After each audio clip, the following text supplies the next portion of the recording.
आज की इस वीडियो में अपने देखेंगे चैप्टर नंबर 13 आंकड़ा शास्त्र, उसके सारे के सारे सूत्र सब कुछ देख लेंगे। तो यहाँ पे देखो चैप्टर नंबर 13 आंकड़ा शास्त्र, जिसमें सबसे पहले आता है मध्यक। तो मध्यक के अंदर जब तुमको वर्ग दिया हो, वर्ग यानी कि 0 से 2, 2 से 4, 4 से 8, जब तुमको वर्ग दिया हो तो 3 रीत से तुम मध्यक ढूंढ सकते हो। सीधी रीत, तारेलु मध्यकनी रीत, पद विचलनी रीत। मध्यक को तुम किससे दर्शाते हो तो x बार से, x उसके ऊपर क्या आ जाएगा बार, उसे तुमको दर्शाते हो मध्यक। अब यहाँ पे सीधी रीत का फॉर्मूला क्या है तो सिग्मा एफआई एक्सआई अपॉन में सिग्मा एफआई। उसके बाद धारेलु मध्यक की रीत का फॉर्मूला क्या है, x बार बराबर a plus sigma FI D I upon में सिग्मा एफआई। पद विचलन की रीत का फॉर्मूला तो x बार बराबर a plus sigma FI you I upon में सिग्मा एफआई इंटू एच। उसके बाद जब अगर तुमको वर्ग नहीं दिया हो, वर्ग नहीं दिया हो यानी कि ये चीज़ दी होगी नहीं, यानी कि सिर्फ एक्स आई दी हो या फिर एक्स आई और एफ आई दी हो। सिर्फ एक्स आई दी हो तो फॉर्मूला आएगा एक्स बार बराबर सिग्मा एक्स आई अपॉन में एन। और अगर आवृत्ति वितरण होए यानी कि आवृत्ति वितरण भी तुमको दिया हो तो इधर सीधी रीत का ही लगाना पड़ेगा, एक्स बार बराबर sigma F I x I upon में सिग्मा एफ आई। ये था तुम्हारा मध्य। अब आ जाते मध्यस्थ। तो मध्यस्थ को तुम दर्शाते हो m से। किससे दर्शाते हो m से। चलो मध्यस्थ दिया हो જ્યારે वर्ग आपेल हो, जब तुमको मध्यस्थ में वर्ग दिया हो यानी कि 0 से 2, 2 से 4, 0 से 2, 2 से 4, 4 से 6, 6 से 8 ऐसा दिया हो यानी कि वर्ग तुमको दिया हो। जब भी तुमको वर्ग दिया होगा तो यहाँ पे सबसे पहले तुमको n अपॉन में 2 करना है। n अपॉन में 2, n को तुम सिग्मा एफ आई बोलते हो यानी एफ आई का टोटल, आवृत्ति वितरण का टोटल। तो यहाँ पे याद रखना फॉर्मूला क्या है तो m बराबर l प्लस n अपॉन में 2 माइनस सी एफ अपॉन में एफ इंटू एच। अभी सब चीज़ों को बोलते क्या है, l जो है वर्गनी अध सीमा है। क्या है भाई, वर्ग की अध सीमा। वर्ग की 2 सीमा होती है, अध और एक उधव सीमा। तो यहाँ पे वर्ग की जो अध सीमा होगी यानी इधर बाजू की वो अपना एल होगा बरोबर। उसके बाद एन अपना क्या है अवलोकनों संख्या।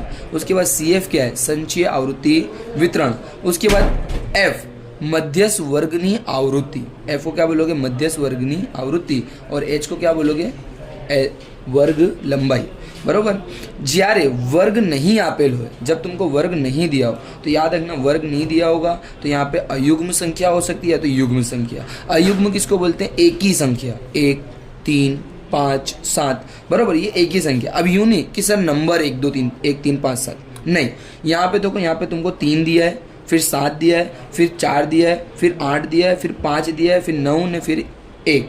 टोटल कितनी संख्या हो गई 7। 7 संख्या यानी कि एक ही संख्या, और एक ही संख्या को तुम क्या बोलोगे अयुग्म संख्या। अयुग्म संख्या हुई तो यहाँ पे सबसे पहले मध्यस्थ ढूंढने के लिए इसको चढ़ता क्रम में तो रखना पड़ेगा। तो चढ़ते क्रम में रखते हैं, इसको गोठवनी कर देते। तो सबसे छोटा कौन है 1, उससे बड़ा देखिए तो 3, उससे बड़ा 4, उससे बड़ा 5, उससे बड़ा 8, उससे बड़ा 9।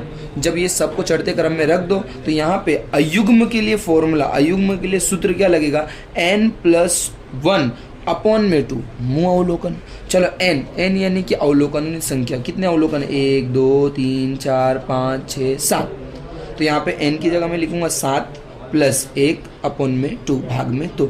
चलो और मुँह अवलोकन ऐसे का ऐसे 7 और 1 8, 8 को 2 से भाग दूंगा यानी 4, 4 मुँह ये तो चौथू अवलोकन बरोबर। तो 4 मुँह अवलोकन, तो 4 मुँह अवलोकन कौन सा चौथू अवलोकन, तो 1, 2, 3, 4 बरोबर। याद रखना ऊपर मत देखना, जो चढ़ते क्रम में गोठवनी करे उसमें देखना 1, 2, 3, 4। तो चौथा अवलोकन क्या है तुम्हारा 5, तो तुम्हारा m का आंसर क्या आ जाएगा 5। ये तो अपने ने बात कर ली अयुग्म संख्या की। लेकिन अगर युग्म हो, क्या हो युग्म, જ્યારે वर्ग नहीं आपेल होए और युग्म होए, युग्म यानी कि 8 नंबर होए, 10 नंबर होए, 4 नंबर होए बरोबर, ये सब युग्म हो गए। तो यहाँ पे देखो 3, 4, 5, 2, 1, 7, 10 और 6। तो यहाँ पे 3, 4, 5, 2, 1, 7, 10 और 6, टोटल 8 नंबर हो रहे हैं।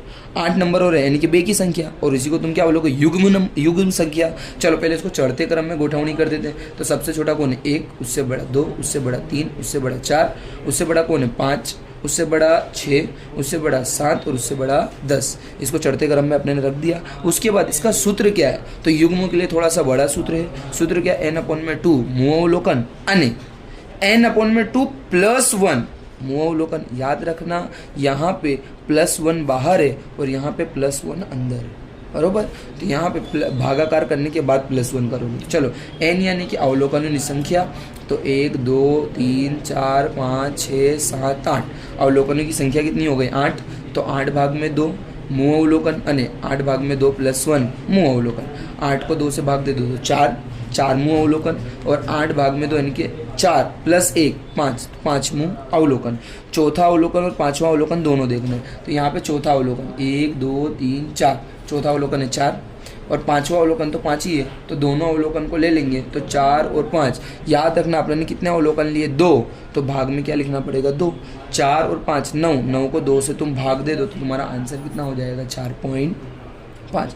अब इसी में अगर तुमको xi के साथ साथ fi भी दियो, xi के साथ साथ fi भी दियो और तुमको मध्यस्थ ढूंढने का बोले तो तुमको cfi भी निकालनी पड़ेगी। चलो तो cfi कैसे तरीके से निकालते वो समझो। चलो fi का ये 5 ऐसे का ऐसे, ये 5 में तुम 12 को प्लस कर दो कितना हो जाएगा 17। 17 में 3 को प्लस कर दो कितना हो जाएगा 20। 20 में 4 को प्लस कर दो तो 24। 24 को 9 तो 33। 33 में 7 को प्लस कर दो तो कितना हो जाएगा 40। जैसे कि देख सकते हो आप लोग, तो टोटल कितना हो गया 40। और यही टोटल किधर आएगा इधर। मैंने बताया था कि मध्यस्थ ढूंढने के लिए अपने को n/2 करना पड़ता है, तो यहाँ पे भी अपने करेंगे n/2, लेकिन यहाँ पे +1 भी लगाना पड़ेगा। क्यों, यहाँ पे वर्ग दिया नहीं है। तो यहाँ पे n कितना है तो 40 + 1/2 मैं डायरेक्ट करूँ तो आंसर आएगा 20.5। 40 और 1 हो जाएगा 41, /2 करोगे तो हो जाएगा 20.5। अब CFI में 20.5, तो 20.5 से बड़ा कितना है 24। अब याद रखना यहाँ पे 20 भी है और 20 से बड़ा भी है, तो यहाँ पे ये सम 11वीं में आता है, 10वीं में इतना बड़ा सम आएगा नहीं। 10वीं में अप्रोक्सीमेटली कुछ आंसर तुम्हारा आएगा 20 के ऊपर ही आएगा, तो अपने 24 को टारगेट करेंगे और उसके सामने कितना दिया 3, तो m का जवाब कितना हो जाएगा 3। और अगर तुम 11वीं के बेस से कर रहे हो तो उसमें तुमको 2 भी लेना पड़ेगा, फिर प्लस 0.5 का मल्टीप्लाई तुम करोगे 3 से और जो आंसर आएगा वो लिखना पड़ेगा, बरोबर। तो लेकिन अपने इतना डीप में नहीं जाएंगे, अपने को अभी इतना ही याद रखने का जो है उससे बड़ा देख के कर देना, बरोबर। चलो तो ये तो हो गया मध्यस्थ। अब बात करते हैं बहुलक की। नंबर 3, बहुलक को तुम दर्शाते किससे, तो याद रखना बहुलक को तुम जेड से दर्शाते हो। किससे दर्शाते हो, जेड से।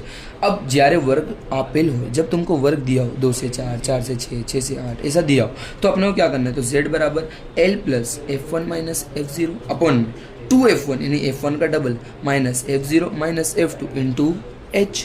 चलो जब अपने सम चलाएंगे तो ये सब चीज़ों के बारे में बता देंगे।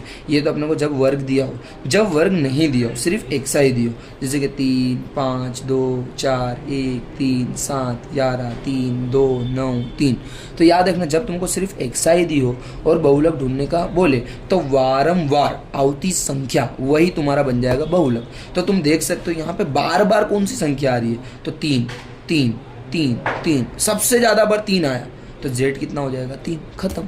लेकिन अगर तुमको xi और fi दोनों दिए तो इधर क्या देखना है, तो यहाँ पे चौथी मोटी संख्या किसमें, तो fi में। तो fi में सबसे बड़ी संख्या कौन सी 22, और 22 के सामने कितना मिल रहा है 3, तो z बराबर कितना हो जाएगा 3। इसी के साथ तुम्हारा जो चैप्टर नंबर 13 आंकड़ा शास्त्र, इसका जो इंट्रोडक्शन का जो वीडियो है वो यहाँ पे ख़त्म होता है। मैंने इसको जल्दी इसलिए करा क्योंकि अपने सम भी स्टार्ट कर सके, ज़्यादा लॉन्ग ना हो जाए वीडियो, इसीलिए आज की वीडियो में इतना ही। अपने जानेंगे अगली वीडियो में सम के साथ।